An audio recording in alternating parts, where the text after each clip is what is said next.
Hello, good morning everyone. Good morning Ma'am Rose. Good morning my dear classmate. I am Eddie Tolosa Perez. I am here to present to you my report about the modern Filipino family. So this session will highlight the relevance of the family in curbing or shaping the life of an adolescent. Family is the basic foundation where the child starts to develop into adolescence. By the end of the session, you will be able to discuss the profile of Filipino families, understand the different types of Filipino families and the factors that shape these families, know the advantages and disadvantages of each family type.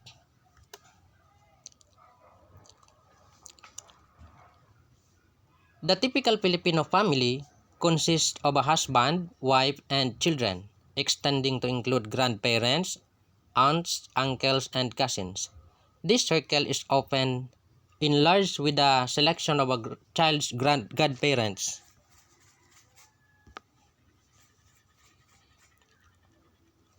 A nuclear family is composed of a father, a mother, and children. We know that family is the basic social unit consisting of a father, mother, and their children, considered as a group whether dwelling together or not. While this definition is a good starting point, there are several modern family structures that are excluded by this definition, such as childless couples or other variations on the family unit. The father is acknowledged as head of the family. He commands full authority in the family. The mother, on the other hand, is considered as the light of the house or ilaw ng tahanan. She is responsible in all housekeeping activities, taking care of the children, planning of meals, and budgeting the income of the family. The role of the child may depend on whether he is the eldest, the middle, the youngest, or the only child. The eldest takes charge in helping mothers take care of his siblings. The middle child may assume the role of the eldest child. The youngest is often the most loved, although he is also expected to have his own share in doing some household chores. The youngest always gets the special treatment from his parent. Then we have also extended family. When we say extended family, it consists of parents, children, and other close relatives often living in close proximity. Then we have joint family. It is composed of parents, their children, and the children's spouses and offspring in one household. Among Muslims, the more common type is the joint family. The Christian Filipino family is described as the largest family. Two or more people who share goals and values, have long-term commitments to one another, and reside usually in the same dwellings are also called family. Filipino family is the family of Philippine origin. Philippine families exhibit Filipino cultures, customs, traits, and values, of which the most important value is family closeness. Blood kinship is very important in the Filipino family. Family alliance is further extended by the compadre or compadrazgo system. The Filipino family is said to be patriarchal in authority. The father is the autocratic head of the family. He is the bread earner and everyone should obey and listen to him. However, studies by other sociologists reveal that the Filipino family is not patriarchal but is egalitarian. Although the father is usually the head of the family, the mother is equally vested with authority over the children. Grandparents, aunts, and uncles are also given authority. The children respect and obey all adults. In terms of residence, the Filipino family may be said to be bilocal and neolocal. When we say bilocal, a couple alternates between the wife's group and the husband's group in their household arrangements. When we say neolocal, living together at a new residence. The more influential and affluent family is likely to be a place of residence of the newlywed couple. The Filipinos practice endogamy, the custom of marrying only within the limits of the local community, clan, or tribe. In marriage, monogamy is the norm, although polygamy is allowed among the Muslims. The Filipino, compared with Westerners, prefers a structured way of life rather than one in which he can be assertive to his own individuality. Thus, a Westerner will find the Filipino less autonomous and more dependent. This is because of the social concept of the Filipino self-esteem. His concept of self-esteem is identified with his family. Even after finishing school, Filipino children are not obliged to get out of their homes unless they want to. In fact, most of them keep their close relationship to their parents by staying at least before they get married. Right from childhood, he is made to believe that he belongs to the family. Since childhood a Filipino is encouraged to tell all of his thoughts to his parents and submit to his parents' direction, counsel, and advice. He is admonished to be good because any disgrace that he commits is a disgrace to the family. In times of misfortune, he is assured of his family support, sympathy, and love.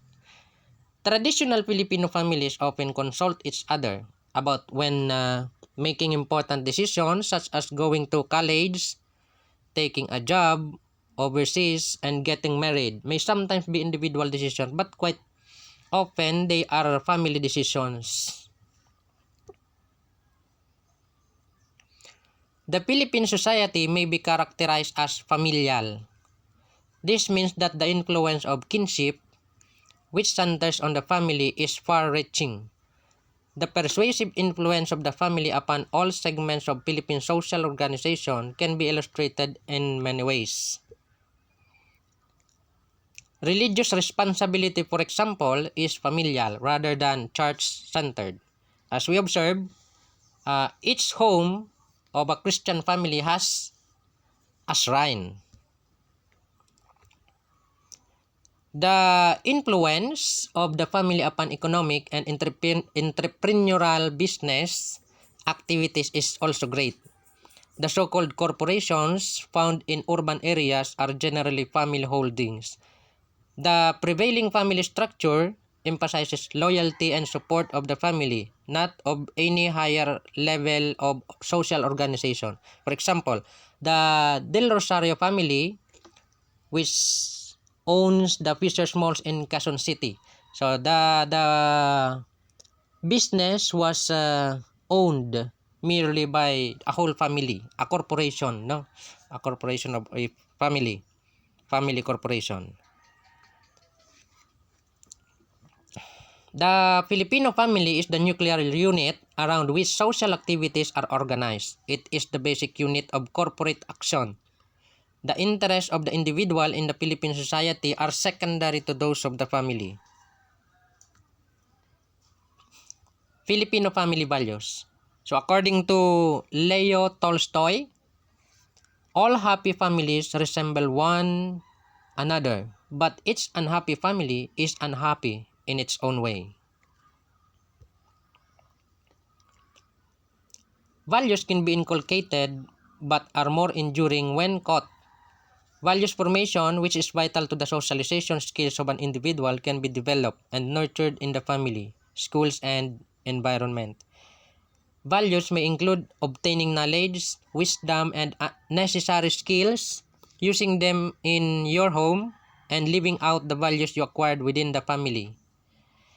The Filipino family has values that have been treasured and passed on for many generations already. These values are believed to be beneficial as it fulfill some of the basic needs of the people. One of the Filipino family values is paggalang. It means being respectful or giving due respect for a person. Filipinos are accustomed to using the words po, opo, and ho when they are conversing with older people or sometimes to people with higher positions or status in the society. Using these words is customary in the Philippines and it shows signs of respect. Paggalang can also be given to the elders by virtue of kissing their hands before leaving and upon arrival. Younger members of the family gives due respect to older siblings by calling them kuya or older brother or ate, older sister. The next Filipino family value is what we call pakikisama or getting along well with people. The yearnings of the Filipinos to be accepted and well liked by his friends, colleagues, boss, and even relatives steers them perform pakikisama. The words pakikisama means helping others. This trait usually fosters cooperation and doing good deeds with which are favorable to other people. Mahilig tayo dyan sa mga pakikisama, no? The next is utang na loob or debt of gratitude. Usually a system of obligation when applied. It gives duty and responsibility on the part of the young siblings to serve and repay the favors done to them sooner or later. The next value is about pagpapahalaga sa pamilya or putting importance to family. This implies that a person will put a high regards and concerns over the family before anything else. This is one of the reasons why a father or a mother in a Filipino family will seek employment abroad just to earn decent earnings for their family to meet the family's basic needs and wants. The next is hiya or shame. This controls the social behavior of Filipino. It is a value that makes a Filipino be obedient and be respectful to parents, older siblings, and authorities. It is also a key ingredient to the loyalty of one's family. Okay, let's talk about the customs and traditions. The Filipino family are very traditional people. They believe in many different kinds of customs and follow lots of various traditions. The Filipino people are known to have close family ties. This is why you may notice that the people in a vicinity most of the time know each other. Actually, they are likely related to each other. Whether short or long and distant, the Filipino family will opt to live close to each other. If they would have to move out to a new house, the homeowner will be asked to throw some coins when he opens the front doors. Why? You may ask. This is said to bring good luck and prosperity to the household. The first thing one should carry into a new home on the day they will transfer are rice and salt. This is according to the elders. Now, the number of people sleeping in a new house the first night should be the same for 9 consecutive days. Otherwise, death will occur in that house. When dove and pigeon leaves the house, it is a sign that there is no harmony there because the owners quarrel all the time. Sabi daw ng mga matatanda, away ng away, umaalis yung mga ibon, yung mga pigeons, kalapate. If you wish to get rid of your home of unwanted visitors, secretly sprinkle salt around the house and they will soon depart. And marami pa pong iba na pamahiin ang ating minana sa ating mga ninuna. The Filipino people are very religious as well. Therefore, there are quite a lot of Filipino culture, customs, and tradition for the home and family that is based on religious beliefs. During the morning, it is also customary for Filipino people to open their east window. This is said to bring God's grace inside the house through the sun.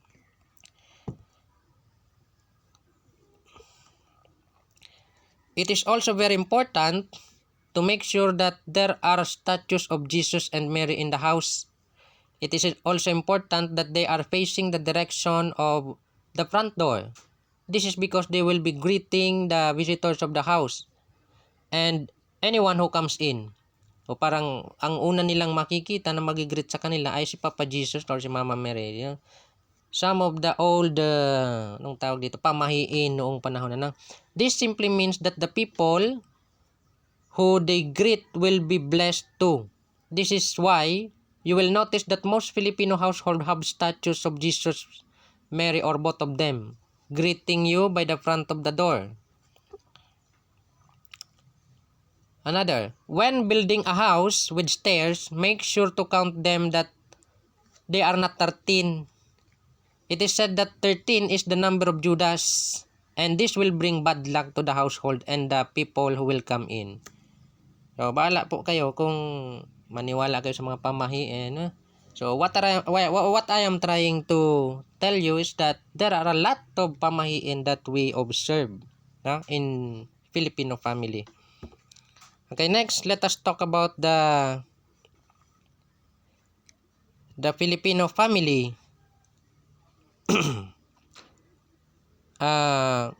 In modern times, families have changed due to the following. Number 1, rapid urbanization. Mabilis yung ating urbanization. Next, we have geographic mobility, globalization, and increasing number of women employed locally or overseas. As society changes, so does the structure of the family also changes. Okay. Now, changes in social, political, economic, and cultural conditions have also led to changes in the lifestyle, needs, roles, and relationship of Filipino families. For some families, economic hardship led to deterioration in emotional well-being and health of family members. For some families, economic hardship led to deterioration in emotional well-being and health of family members, and there has been noticeable increase in the disintegration and breakup of families. So marami tayo ngayon mga tinatawag na broken family. Now, what do you think are the different types or forms of families that we have now? So kanina sinabi ko sa inyo that we have the extended, the joint, but now in the modern times, these are the classification or the kinds of Filipino families that we have now. What is the basic of the family? It is composed of the father, the mother, and the child. Sabi ko kanina. So based on the changes of the family structure over time, these are now the new structures of the family. So we have families with working mothers, families with stay-home dad, single parent or solo household, families with parents apart, and the last one is blended families or a family composed of a couple and their children from previous marriages. No? Okay. Now, what do you think the advantages and disadvantages of being a working mother? At present, most Filipino homes have working mothers. Totoo po yan. And some are OFWs. With high cost of living and changing styles, the average income is not enough to support the family. That's why they are looking for some source of income. And that's why some mothers or many mothers now work. Okay. So what are the advantages and disadvantages? Okay. Let me read. The first is balancing the pressure of work and family life is difficult when maintaining a standard of living. Mahirap talaga ito sa mga mother, na. Second, couples starve for time with additional work efforts and sometimes create stress for the family and problems in providing sufficient care and supervision of children. So, we have a latchkey family. Na? There are also another type of family that has emerged due to the need of parents for work. Yung tinatawag na nating latchkey families. These are those whose parents are unavailable to take care of children. And yung tinatawag po natin na latchkey refers to children that have their own keys to allow access to the family home. Examples of latchkey families are families where both parents are working and unable to supervise their children before and after school and even on school holidays. It is important that parents may be not around. There is someone who can provide psychological support and supervision. Sometimes elder relatives, brothers or sisters or family friend assumes the role of parents. Leaving children on their own poses both psychological and physical dangers. So, what happens to children or adolescents that come from a latchkey family? That there is what you call a latchkey syndrome. Ito na yung tinatawag natin na latchkey syndrome. Latchkey syndrome is disadvantageous when left alone. Study shows that these children are more likely to experiment with sex, drugs, and alcohol, especially after school hours. And latchkey children may suffer from the following. So, they suffer from fear, boredom, loneliness, vulnerability to academic problems. The attitude of parents towards any of these family situation is the key factor in shaping the child's expectation and experiences. Because family structures have changed, it is important that the attitude of the parent toward any of this family situation is a key factor in shaping the child's expectation and experiences. And what is important is to keep the communication lines open. Dapat laging merong nakakausap ang mga anak natin, yung mga bata, may mga problema. Knowing the Filipino family is important because family structures and function change with social change. Parents' attitude towards the new family structure is critical in shaping the child's experience and expectation as he or she becomes an adolescent. Then it is important to be open to communication. Filipino family play a critical role in contributing to the experiences and the journey they will be undergoing. That's why we need to understand our youth of today kung bakit minsan ganyan sila. And we the teachers, na-observe naman natin na iba talaga na ngayon ang kabataan natin. So, always remember that the basic foundation of a child experience as he or she becomes an adolescent is the family. The family experience then contributes how the adolescent thinks and behaves during this phase, which can be described in different ways. So, that's all my report.